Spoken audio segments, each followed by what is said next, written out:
G'day, Wizardry gang. I've got a tutorial here to help out some new players because one of the most frequent questions I see getting asked is in regards to stat allocation for new characters.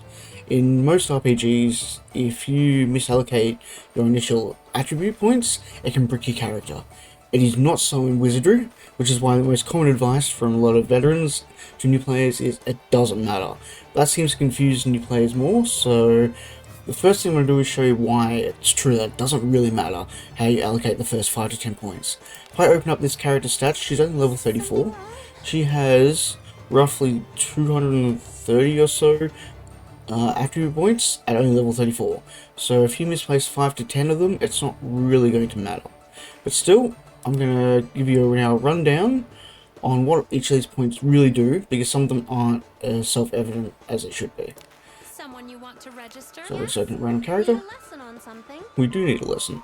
Alright, so strength is purely for melee damage. That's all it is, just a damage stat. It can work on some things like bows and whatnot, but it really and some different skills, but this is just for damage, for like physical damage. IQ is similar for magic attacks, like throwing a fireball and things like that, but it does have a secondary effect where it boosts the character's detection. So if you're walking around your dungeon and the mage is constantly chirping off, pointing out traps and treasure chests, that's because they're high IQ, they're noticing everything, which is why it's quite important to have at least one member in the party have high IQ, just to notice traps. Piety is similar in that it boosts the power of your pre-spells, like your healing or smite undead. It also has a secondary effect where it boosts your magic defense and helps boost your resistance. Now, resistance is to help you like shrug off things like poison or curses. Vitality, this is what gives you HP. It also boosts your natural defense against physical attacks, and like Piety, helps boost your resistance. Dexterity is probably the trickiest one because it's not self-evident. So its primary function is to boost dexterity-based attacks. It also boosts your accuracy, so your chance to hit things in combat, and your ability to disarm traps. But it does not affect your ability to evade a trap or an attack, which is not what you expect. That comes from speed. Speed is a really important attribute. It affects your initiative, so how fast you attack, and attacking before the monsters do in this game is really important because of how hard the enemies hit. This is also the primary stat for boosting your evasion, so your chance to dodge, and your ability to evade a trap. So if you step on a trap, you can jump back and dodge it, or if you're also unlocking a treasure chest and trigger the trap, you can try and ignore that. Then you have luck. Luck isn't the primary stat of anything, but it affects almost everything you do outside of directly dealing damage.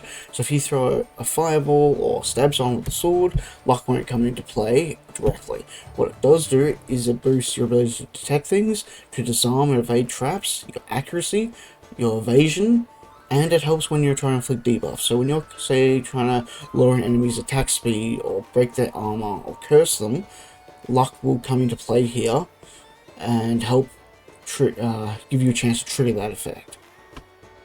Right, so with this rundown, it's very subjective what you want to do. A lot of people say if you're, say, building a fighter, to dump all the points into strength, or some in vitality, or if you're building like a thief, you want to put everything in dexterity. My personal favourite stat is actually speed, to put around half the points into, because speed is not only critical, it's one of the hardest to get in gear, or in outside sources.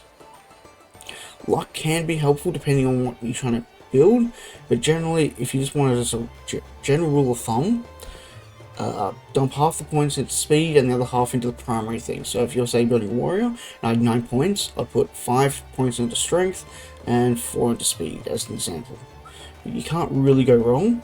Another reason before I leave you, that allocation points doesn't really matter, is every time a character levels up, the points they get given are randomized.